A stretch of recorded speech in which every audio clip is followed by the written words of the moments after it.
არსებობს საფრთხე, რომ უკრაინაში მიმდინარე კონფლიქტი რუსეთის მეზობელ ქვეყნებშიც გავრცელდება.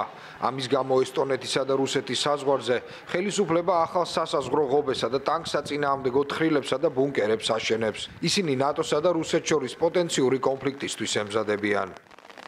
ჩვენ მნიშვნელოვან პოზიციებთან ახლოს ვათავსებთ მეოთხე კლასის, რაც შეიძლება მეტ მასალას, როგორებიცაა ეგრეთ წოდებული დრაკონის კბილები, მავთულ ხლართები, ბეტონის ბლოკები. როგორც იცით, ესტონეთში მიწების უმეტესობა ჩვენი არ არის, ამიტომაც ძალიან რთულია ამის გაკეთება მშვიდობიან დროს.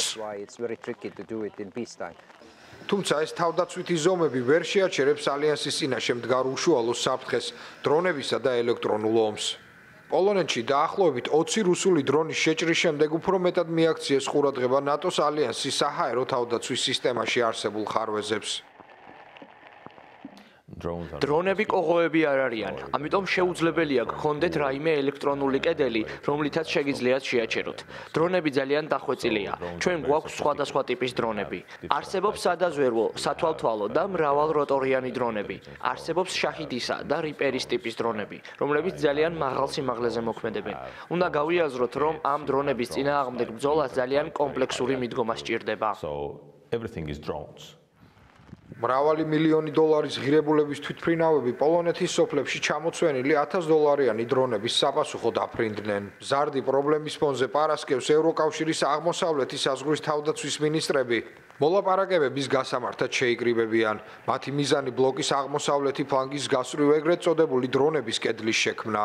ოფიციალური პირები ამბობენ, რომ ალიანსს შეუძლია ამოიცნოს სარაკეტო საფრთხეები, თუმცა გასათვალისწინებელია, რომ დრონებთან გამკლავება არც ისე მარტივია.